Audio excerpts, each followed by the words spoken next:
السلام عليكم، ازيكم عاملين ايه؟ يا رب تبقوا بصحة وخير. كل سنة وانتم طيبين. ان شاء الله النهاردة هعمل معاكم البيتي فور بطريقة سهلة وبسيطة، وزي ما انتم شايفين مكوناتنا بسيطة وسهلة، وان شاء الله هيطلع معايا بيتي فور دايب وجميل جدا جدا جدا.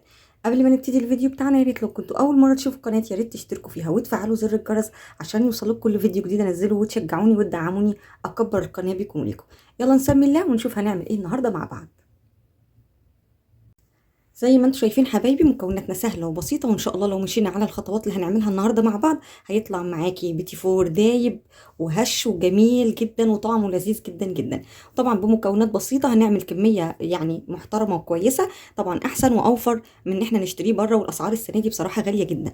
انا معايا كوبايتين دقيق عليهم رشه ملح، ومعايا 2 فانيليا، معايا كوبايه زبده بدرجه حراره المطبخ، معايا بيضه وصفار بيضه، معايا بيضة كاملة، ومعايا الصفار بيضة واحدة، ومعايا نص كوباية سكر بودر.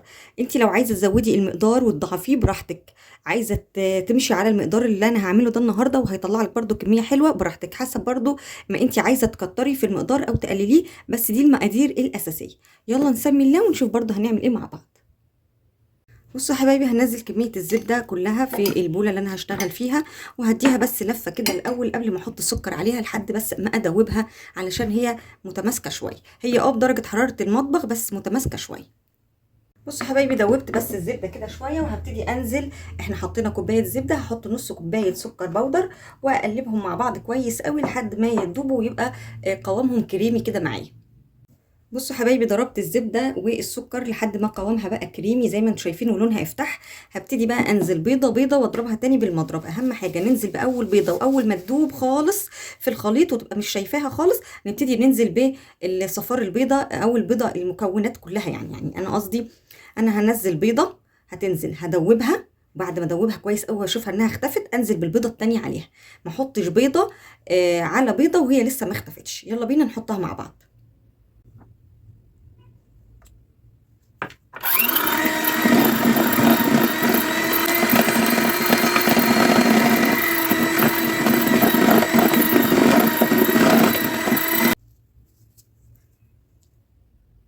هحط بقى الكيسين الفانيليا، واضرب تاني بقى الخليط كله تاني لحد ما تدوب الفانيليا في الخليط. زي ما انتم شايفين يا حبايبي القوام بقى برضو كريمي اهو، افتحي برضو وزاد حجمه. وحطيت زي ما قلت لكم الفانيليا. انا حاطه على الملح على الدقيق رشه ملح. هبتدي بقى انزل بالدقيق، مش هنزل بالدقيق كله، هنزل بالدقيق حبه حبه او معلقه معلقه، والم على خفيف جدا. احنا مش بنعجن البيتي فور، البيتي فور زي البسكوت كده مش بيتعجن. احنا بندخل الدقيق في المكونات وبنلم الدقيق مع العجينه، مش اكتر من كده. ما نعجنش كتير علشان ما نخليش العجينه او البيتي فور ناشف وقاسي معانا. حابه اقول لكم على البياضه الكامله هي اللي بتخلي البيتي فوره متماسكه وماسكه نفسها، مش مفروله مني. اما الصفار هو اللي بيخلي البيتي فوره دايبه معايا، و يعني تقطعيها كده تبقى دايبه معاكي، مش تتقطع زي البسكوت كده وتبقى ناشفه وقاسيه معايا. تمام. هبتدي انزل بالدقيق كله بس بالتدريج على الخليط، والمها وارجع لكم تاني.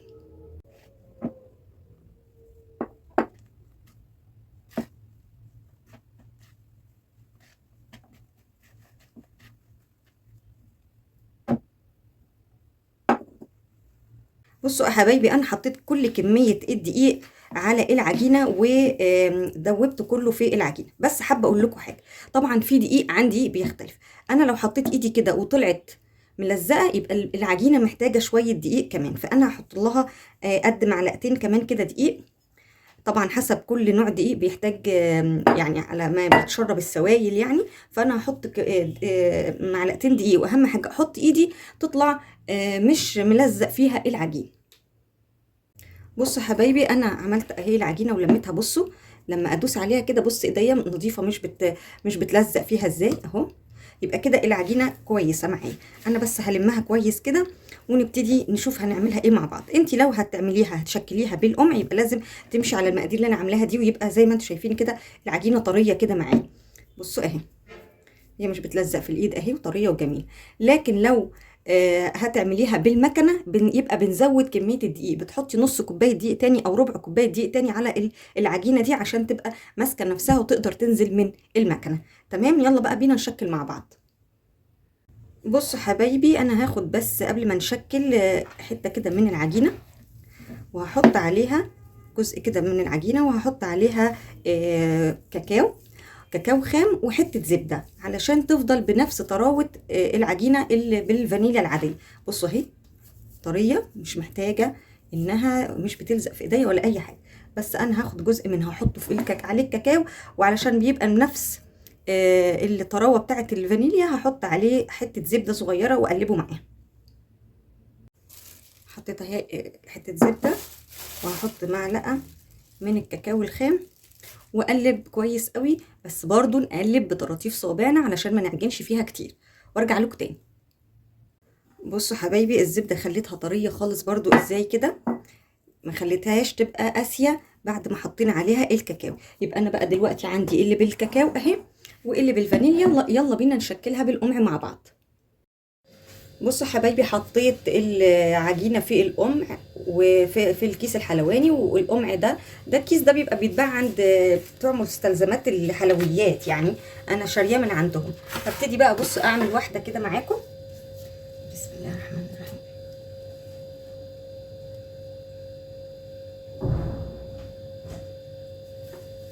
اهي انا مش عايزه اعملها كبيره، هعملها صغيره، هعمل كل الكميه بالشكل ده وارجع لكم تاني.